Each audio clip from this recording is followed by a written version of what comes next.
everyone. Thanks again for tuning in to the Making Mommy Move Show. This is your host, Lyss Morton, and you can call me Lyss if you like. I prefer that better. So, in this episode, we're going to talk about delegating. Delegating. It's my favorite word. I think everybody needs it in their life. Delegating. So, let's peel that apart a little bit, shall we? So, I know in my life, if I can do less and still get the same amount of work done, that's the best case scenario. So let's talk about this. What are things that you can be doing in your life as a mom that you can delegate?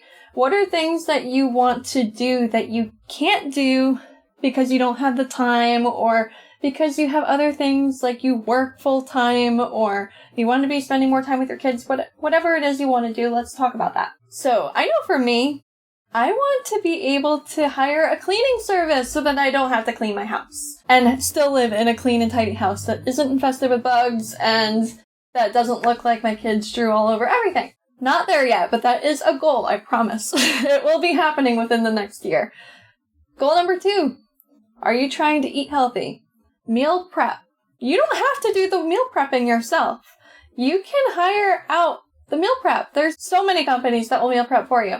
I know here in Jersey, I can think of probably 4 different ones off the top of my head that will deliver it to your house and everything. So you have literally nothing to do other than eat the food.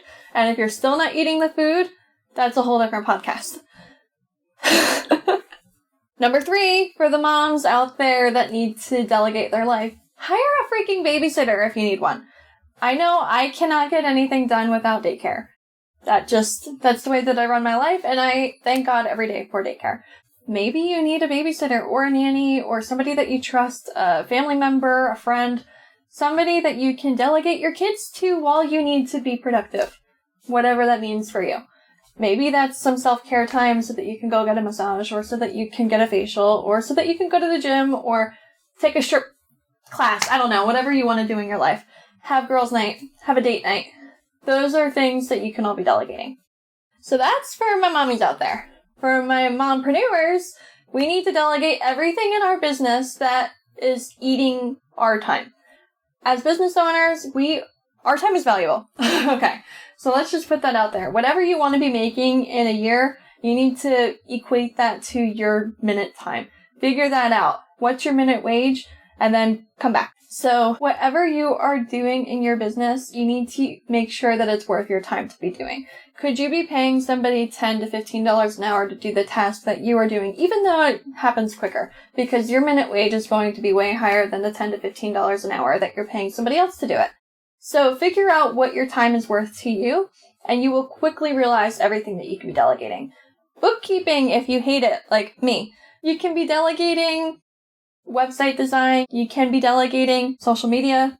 You should absolutely have somebody handling that for you, because that, like we talked about in the previous episode, is a very quick time sucker. You can delegate literally anything possible. For me, like in my floral design business, I will hire freelancers to help get my designing done, or to help me set up a wedding so that I don't have to be there. And that opens up the income potential so that I can be at one place and they can be at another place. Or ideally, I'd have a team at all the places and I can be doing whatever I want to be doing. So I know you might be thinking, there's a couple things that you could be thinking. One could be, yeah, that sounds nice, but I don't have the money to delegate. Or you could be thinking that maybe I do it better than anybody else I'd hire. Or you might just be kind of a micromanager. Just gonna throw that out there. These are your own problems that you need to solve. So as far as you don't have the money to hire somebody to delegate, take a good look at what you're spending your money on.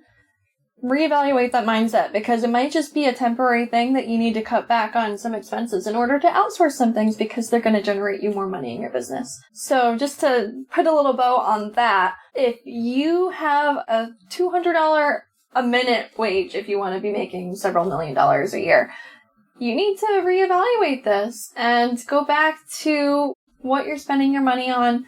You need to make sure that you are doing valuable work. If you're spending 3 hours editing your content or creating your social media or finding the audio files to use on Instagram or TikTok or whatever you're doing, that's not valuable work for your time if you're trying to make multi-million dollars a year.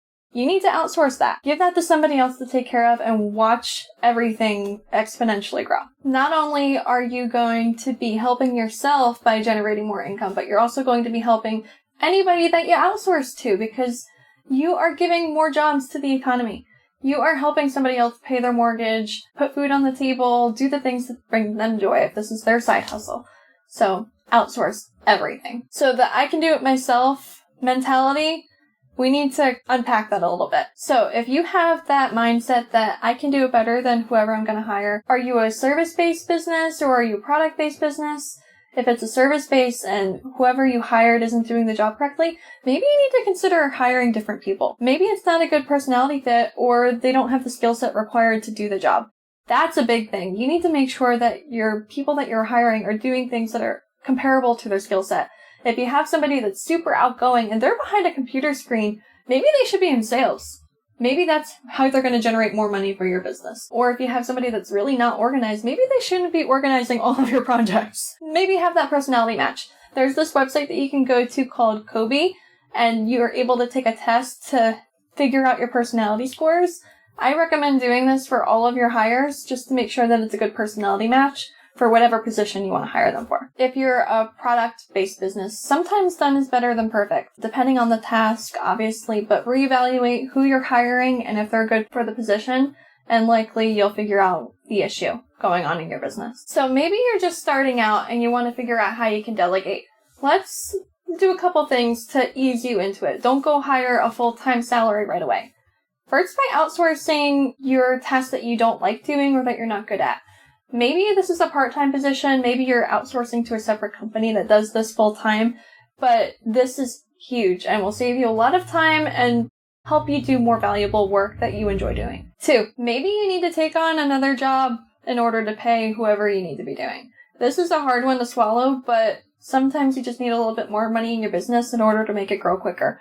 So maybe you have to put on your hustle hat for a couple months in order to make it happen, but do whatever you need to do to afford the help that you need so that you can scale quicker. So some examples, maybe you can do something that you're actually good at as a side hustle in order to pay your way to scale your business. So for me, for example, I'm discovering I'm actually pretty good at building websites. I've done it a couple times. So potentially I could do that as a side hustle, help other businesses redo their website as a means to outsourcing something else that I really don't like doing, like bookkeeping, for example. That's just to give you an idea. I don't really super enjoy doing websites, but it's something that I'm good at that could help speed the process along, and it could also help me create a little bit of income, a good chunk of income actually, because you could charge a lot for that, but that's just to give you an idea. So I think I touched on pretty much everything I wanted to talk about as far as delegating. I know that the hardest thing that you can do is just letting go, but I promise the second that you do, you're going to feel so free. It's like being in 3 places at the same time as soon as you're able to outsource tasks. Because when you're doing this, you're able to still get the work done without actually doing it yourself. And I can't even tell you how freeing that is. I promise. Do it. Outsource something today, and you're going to feel like a whole new woman. Thanks again for tuning in to the Making Mommy Move show. If this was really helpful for you or you took something away, please take a little screenshot and share it with your friends on socials. Tag us, we'll repost it. And I can't wait to see what you learned and how it helped, or just that light bulb moment, that smack in the face maybe. Share it with me. I can't wait to see it. Bye for now. See you next time.